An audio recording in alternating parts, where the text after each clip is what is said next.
Hey, hey, hey, and welcome to this week's edition of Terry Messenger's Genius Zone.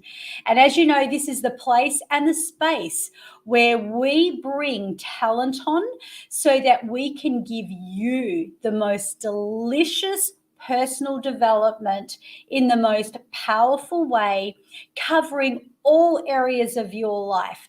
I call it the master key of your health, your wealth, your energy, your relationships, obviously your self-esteem and your self-worth, and of course, your prosperity and your zone of genius, and how tapping into your zone of genius is going to set your life on fire.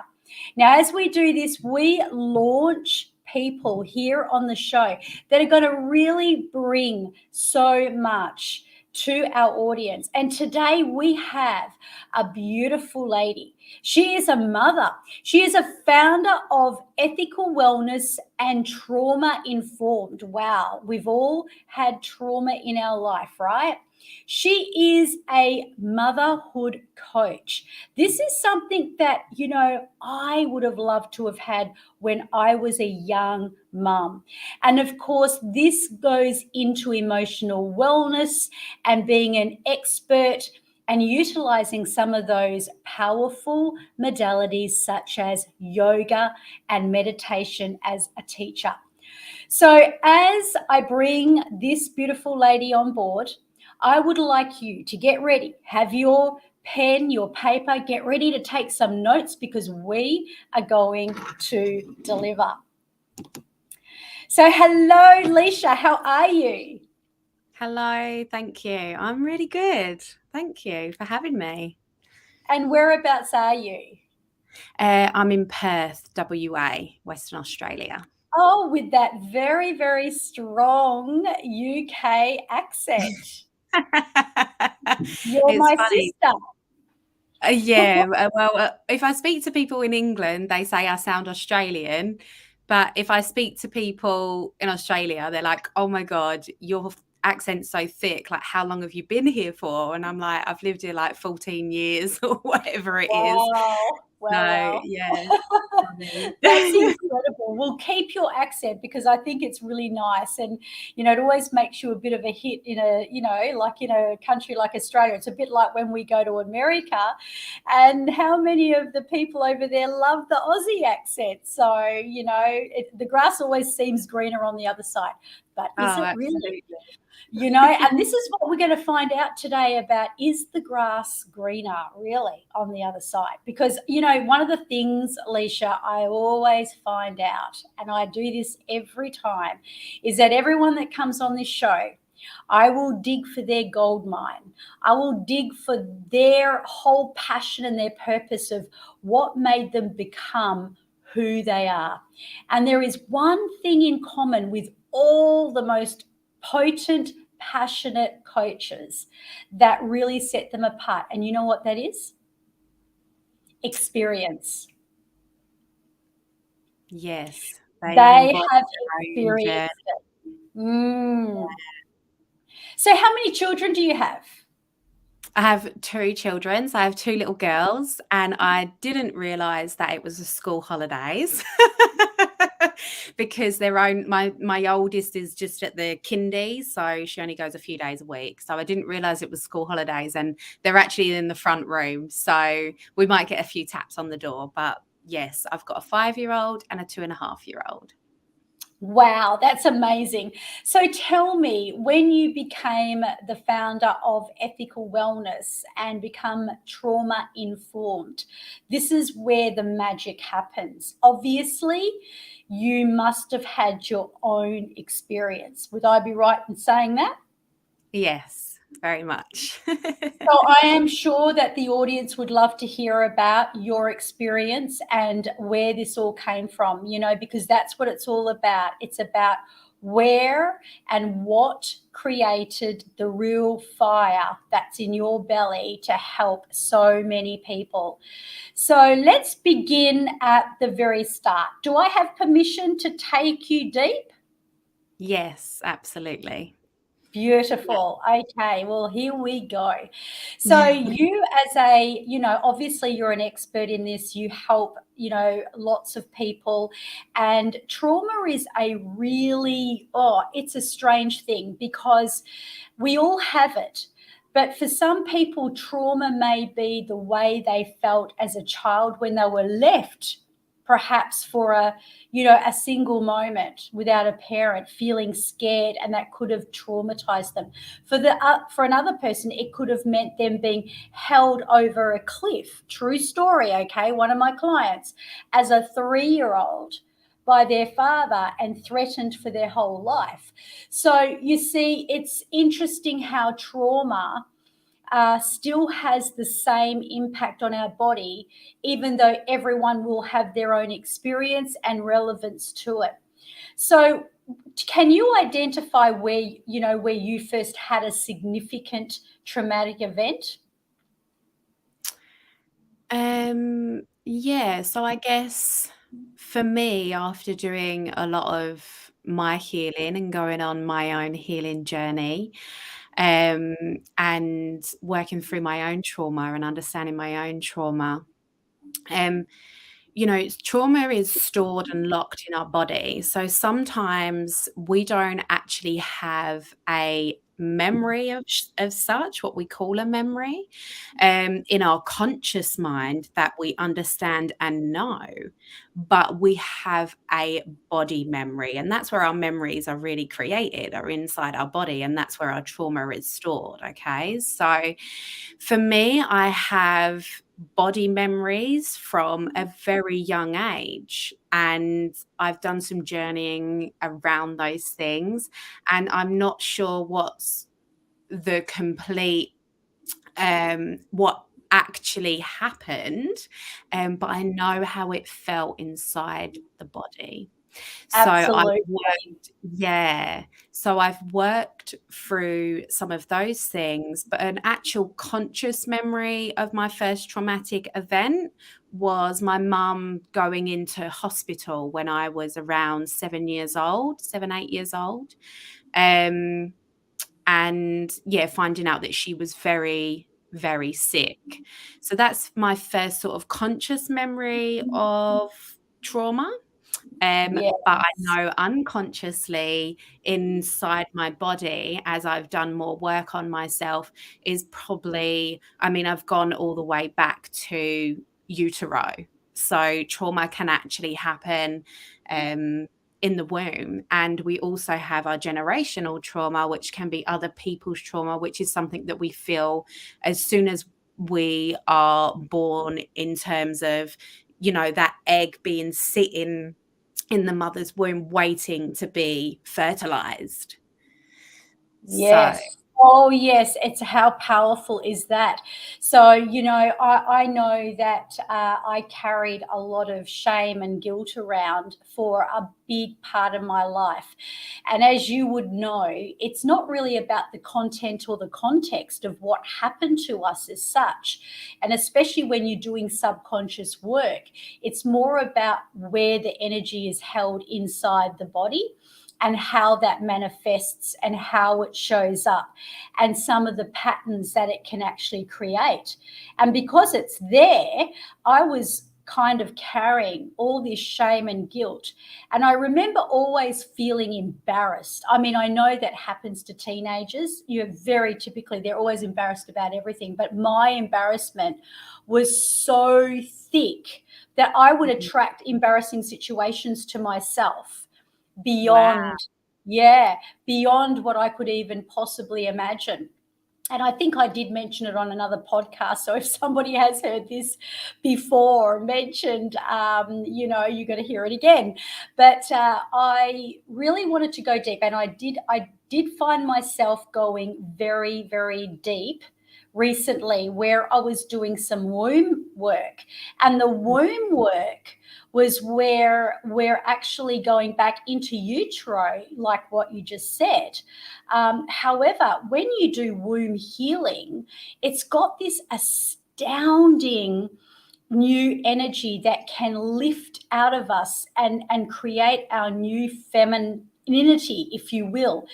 And, even men, they will have womb trauma and need womb releasing because they tend to carry a lot of their mother's, the feelings and the genetics. But the interesting part, Leashia, that I wanted to say is that with my guilt and shame, I went back in time as I was studying with my master's. This is a very, very long time ago for neuro-linguistic programming. And I had this experience of being a young teenager on a train.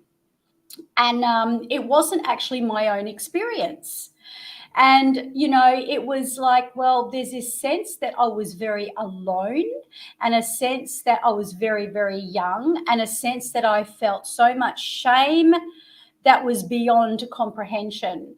And when I went home and I spoke to my mother about it, I had discovered that my grandmother, who was carrying my mum at the age of 15, was on a train by herself, traveling from the country to Melbourne so she could give my mother up. And Wow. yeah, and I had actually carried this. Now, the end of the story, just briefly, is that she ended up taking my mother back 2 years later. So, Wow. yeah. And then, all sorts of things can happen because, then you can have the rejection, gene pull that comes down the Mm. line, and wonder why there's all this rejection and all this shame. But isn't it amazing when you let go of it? Oh, yes, and it feels so, so many women come to me and they feel afraid to what they might find. And this is so typical, and it's natural and it's normal. I feel like for me, my healing journey, it came about very naturally. I wasn't even maybe aware at the beginning that I was healing until I started to learn about it and go on my own sort of journey of actually becoming a trauma-informed coach and doing all of the courses and stuff like that. But yeah, I find it super fascinating, but people do find it scary. Trauma sounds scary, right? Oh, But yes, absolutely. it doesn't have to be, and it is so freaking liberating, and I just find it's just so much easier to get to where I need to go now. And yeah, it's where everything begins. We can do all the mindset work and we do all the linguistic programming and all those things. But if we're not looking deeper into the body and the trauma and where it's all coming from, where Mm, it's created, because our trauma shapes who we are today. mm. That is what shapes us, whether it's good experiences or what we deem as negative experiences. All of it meshes together and creates our patterns and our behaviors and our personality and our traits. Isn't it So amazing? It's almost like a jigsaw puzzle, isn't it? Like, you sort of people feel like they're in this big jumble sale, and then all of a sudden, when the jigsaw comes together, and you suddenly understand that this goes with this, goes with this, goes with this, and this is where everything came from. And you are so right. The body is the library, isn't it? It's the yeah, it's the it's filing like a cabinet. portal. Yeah, yeah. So tell me about your first experience, Leashia, of when you really let go of something huge. Like, can you talk about the modality and what that meant for you, and what was the process like? Because obviously your process is going to be very similar to the processes you give to your clients. So I'd love to hear about your own personal, what you actually went through, and what happened in that process of releasing, and what it meant for your life. Yeah, so I feel like, my healing journey really began with yoga. I went to India for 5 months. I did my yoga training, and that's really where my journey began. And I released and let go of things there, but I didn't have the terminology then to really understand. I wasn't in the healing world at that time. I just knew that I loved yoga, and I went and did the yoga teacher training because I also loved traveling and I wanted to go to India. So that was like kind of the moment of like, you know, people kept saying to me, oh, are you going there to find yourself? Or and I was like, what are they even talking about? I don't even know what that means. I was like, I know who I am. And I was like a really confident sort of extrovert person because that's what I thought the world needed from me. And yeah, I went on this journey with that. But what I realized and what I recognized from that as I started to move forward is that although the yoga was helpful, I wasn't able to, I was still feeling triggered and I was still not being the person that I wanted to be. It was like I could be the Zen master on the mat, but off the mat, I couldn't be that Zen master. And I was like, how do I integrate what I've learned on the mat? You know, anyone can be nice and not triggered and this beautiful person living in a yoga ashram where it's fully supported and fully embraced. But what about when you come back to the real world? What about when you've got to show up for your kids? And what about when you've got to show up in the supermarket and someone's really rude to you? Or, you know, it wasn't translating into my everyday life. And I was like, I really wanted to be this person, but I hadn't fully embodied that yet. And then after I had my I love that transparency because I feel that that is a very big thing for everyone to know, as far as especially where you're standing, that you are the person who walks your talk and talks your walk, because you really, you know, you wanted to really go deep in and find out how you could connect with that Zen master that was on the mat and translate it into your day-to-day life. So I love that. And as well, it brought up a lot of guilt. And like you say, it brought up a lot of shame for me because I was like, before, when I was reactive to people, I didn't give a shit. I just thought, oh, I'm just being honest and I'm an honest person and I say things how they are. And then when I did all this yoga and I could come out and see myself more, when I did react, I started to feel really so much shame, and I was like, I'm a really bad person, I'm not the person that I'm pretending I am. And it really stirred a lot of shit up for me, and I was like, why can't I just be nice and not judge anyone and not be human? Why can't we just not be human? But you know, you've just struck a gold mine there, and I just want to bring this up because you would have heard of this before, and how you've described it is extremely insightful. But you know, there's this element that goes on in the world with so many people that are in the coaching realm who are healers, leaders. You know, they're people that, you know, people look up to, but there's a lot of shame around it, and they call it imposter syndrome. And you've just brought up a really massive gold nugget, because I'm wondering if the imposter syndrome is kind of born out of the fact that they've actually moved along in their journey quite considerably, and they've actually come into that awareness of knowing, because you know how you've got the stages of knowing what you know, knowing what you don't know, and then not even knowing what you don't know that you don't know. So you know what I mean? It's like they've come into that kind of a state where they know. They know how to be that masterful person. They know that being triggered and reactive is not going to be beneficial. So rather than them just going, you know, I'm a human being, and processing it, they get all kind of shriveled up with imposter syndrome. And when I say shriveled up, because they shrink back and they don't want to come out, because they feel ashamed, but their shame is actually coming from a place of wisdom. Yeah. So I love what you just said. So Yeah, because I just want to speak to that a little bit as well, is because, your triggers are there as your teachers. And I didn't learn this until further down my journey. I was trying to fit into the mold of I'm a yoga teacher and I've got to always be love and light because that is the message of being a yogi. So I tried to be a perfect yogi because I was addicted to perfectionism at the time as well.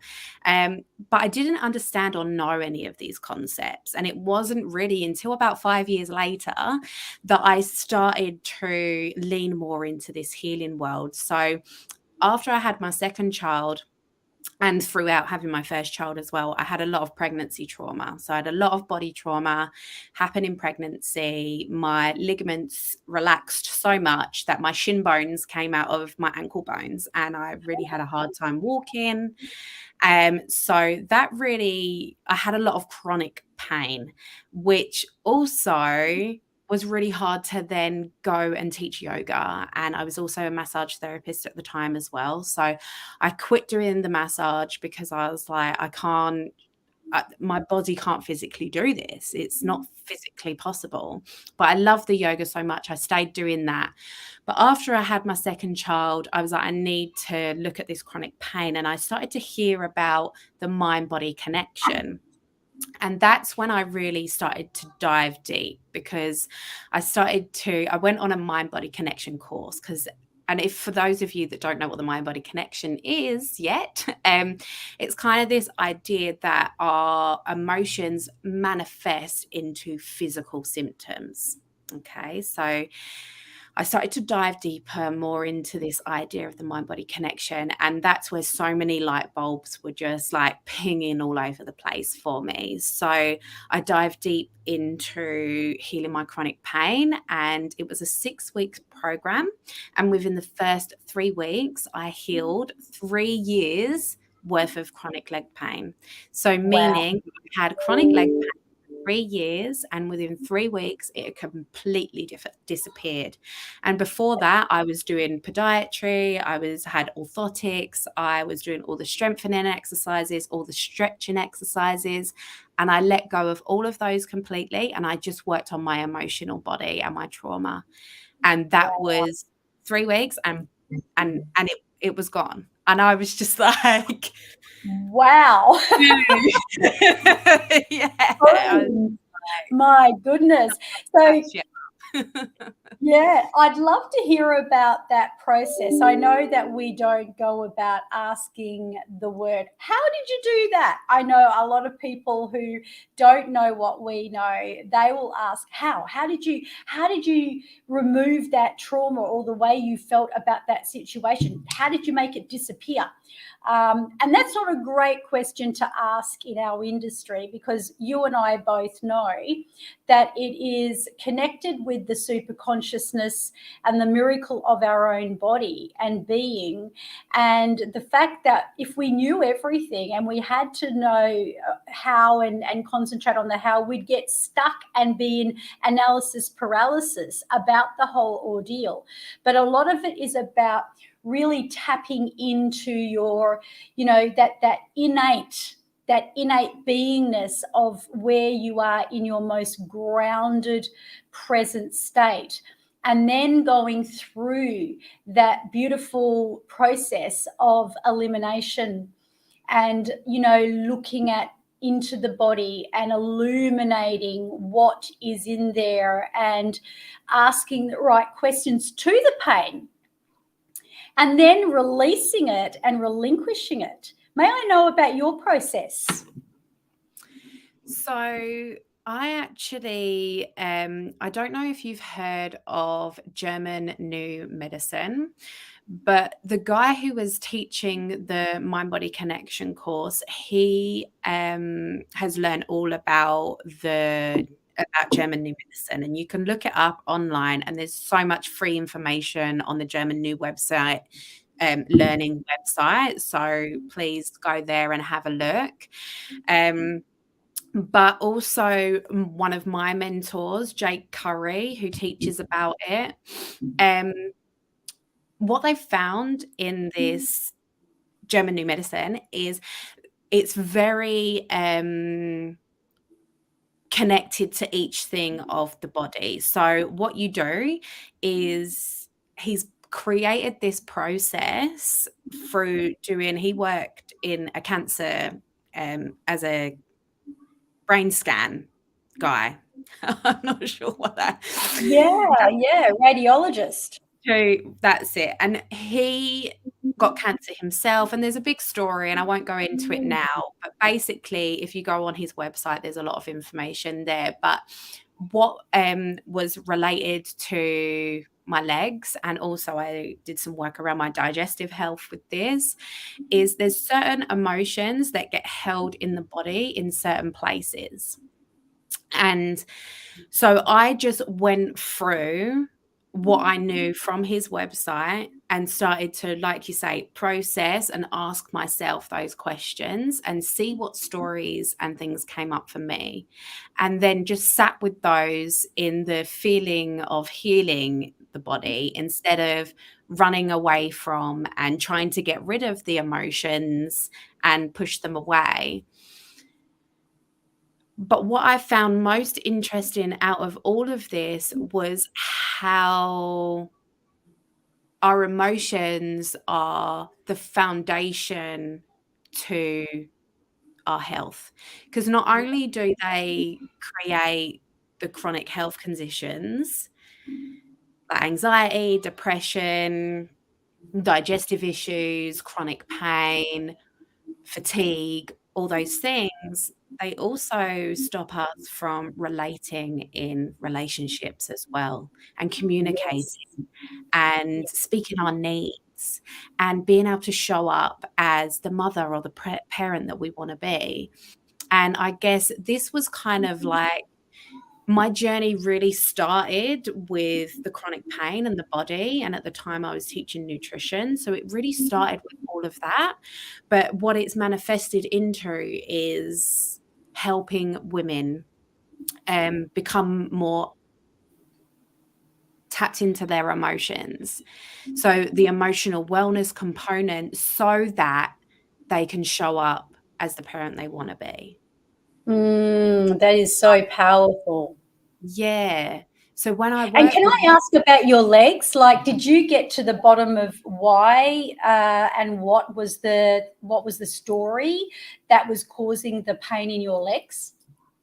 yes, so for me, what my legs meant was when I became pregnant, I had this story of I wasn't fast enough and I wasn't being able to keep up. And I had a lot of sickness with my pregnancy, and I always felt tired, and I just felt like my body had given up on me. And it started to create this disconnect. And with the legs and the feet, it's this idea, and the knees is this idea of not fast enough or not quick enough or can't keep up. So I started to really explore those stories of where I felt that. And in pregnancy, I really felt that. I felt like, I'd gone from being a yoga teacher, always being super active and always really being connected to my body and using my body as a tool for experiencing pleasure, and now I was in this new place where I hadn't experienced this before. I hadn't experienced this pain and this disconnect and this idea of like my body isn't serving me, it's given up on me, it's not helping me anymore. So that's really where the chronic pain started to set in and stay stagnant. It stayed there because I had this constant story of my body has given up on me. Wow, that's so, so powerful. I was just thinking to myself how quiet your kids are, and now I can hear one of them. Are they okay? Yep, all good. Yes, she'll come and knock on if she needs me. Yes, that's Yeah. good. Oh, beautiful. No, I love that because I know my husband has a lot of problem and a lot of pain in his legs. And it's almost like listening to your story about how you had this, this notion that you weren't fast enough or you weren't this enough, how it really became this whole situation where it's like your subconscious mind going, well, you say you're not fast enough or not quick enough. I'm going to make this happen. I'm going to make this come true. So it's almost like a self-fulfilled prophecy. I totally love this. This is just so incredible. So just to kind of bring all of this now into that full, I guess, circle of how this is, you know, obviously what you're doing for women to help them, because obviously, you know, if you're dealing with women that are specifically having trauma and you're helping them into that healing space, what would you say if you could give these people a really great, I guess, like a testimonial for them to do something, like some of your greatest secrets, maybe one secret, maybe if you're prepared to offer 2 or 3, what would they be? Can you share that with us? Hello, sorry about that. That's okay. Yeah, little Rosie got a bit sad, but she's here now. Yeah, so I guess transitioning from this idea of the chronic leg pain and everything, that was like the beginning of the journey for me. But what I find, and this is what I do with my clients the first time, this is the first thing we do, is we create safety within the body. Because if we don't feel safe, we can't heal. And we really need to, so many of us have become so disconnected from our bodies because we don't want to feel.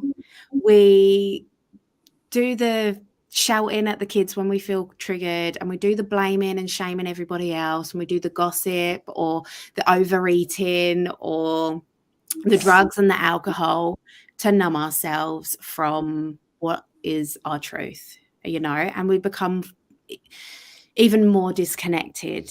And what I've found is most of my clients, when they come to me, one, they're disconnected from their body, so they don't know how to feel their feelings or what's going on for them at all. They just know something's happened when they've exploded emotionally at their children, and then they feel the guilt and the shame.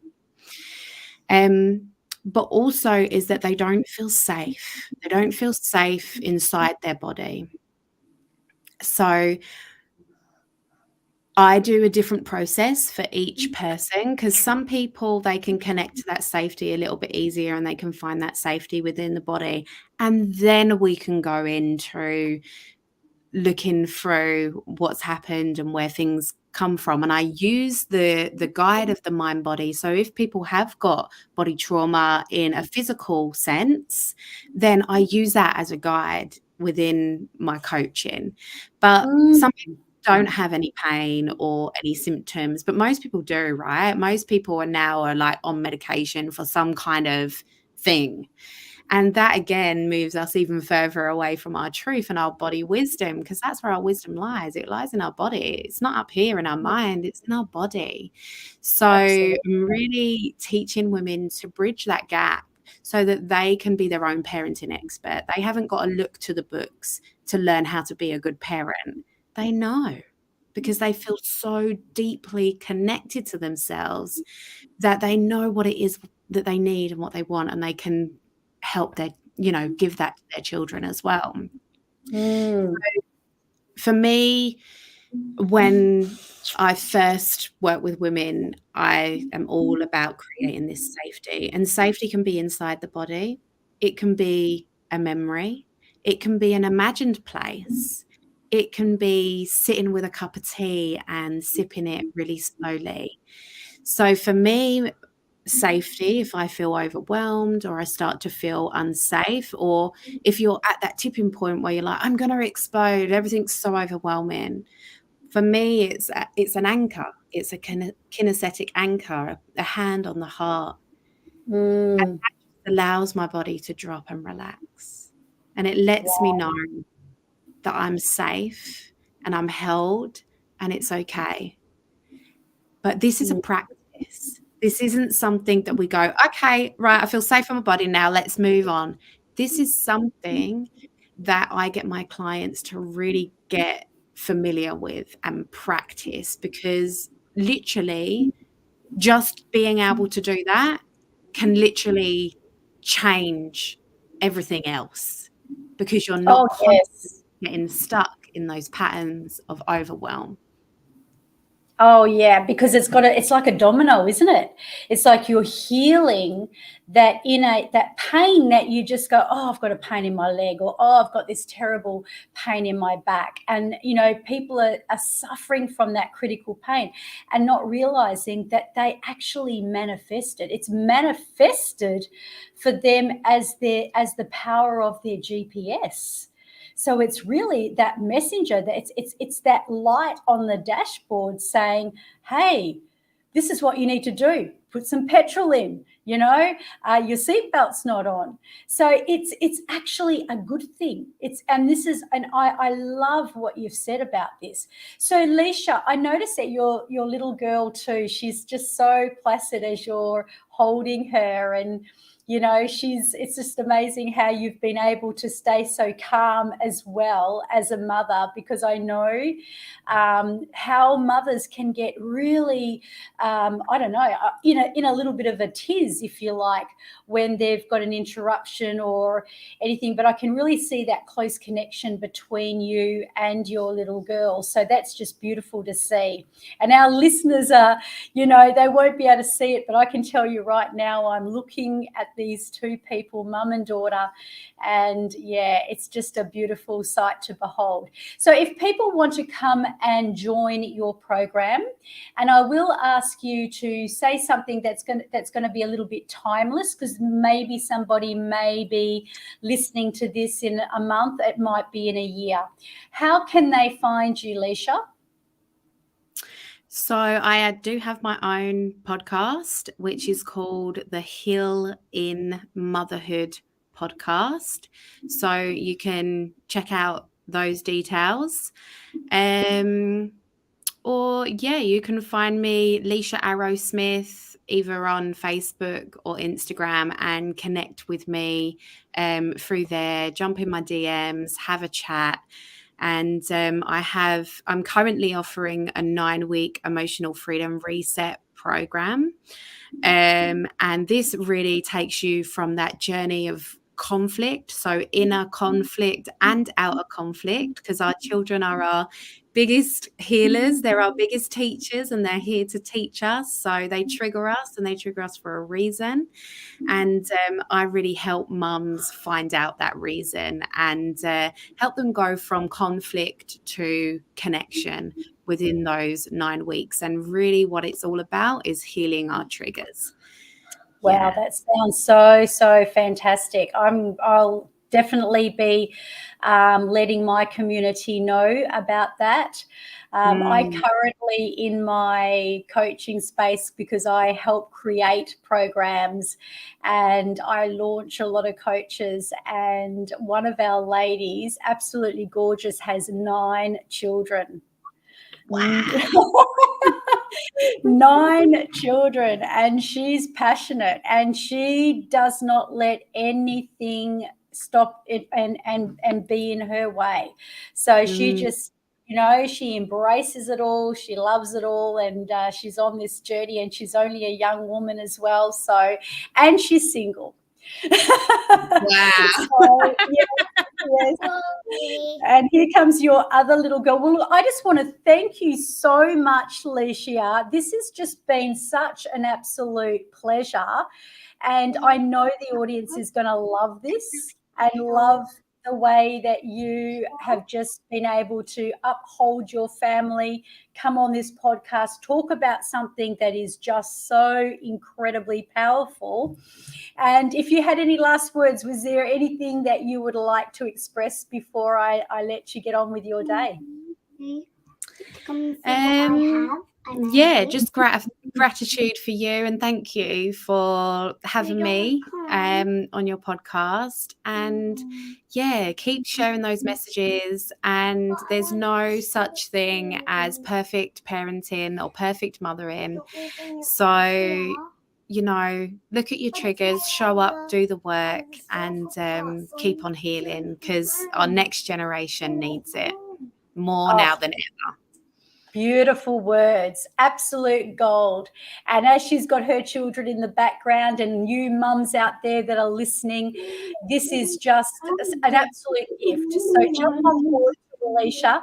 And Leashia, I'm just going to ask you to wait backstage, and thank you so much. Thank you so much for your time. Wow, how amazing. What a story.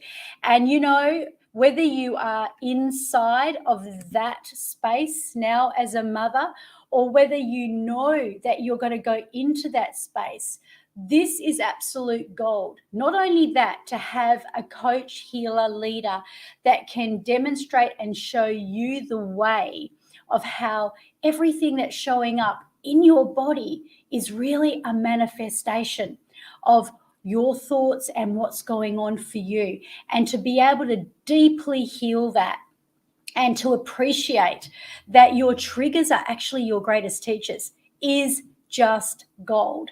So on that note, guys, I would like to say to you, until our next podcast, stay tuned, and perhaps you have a story you would like to share.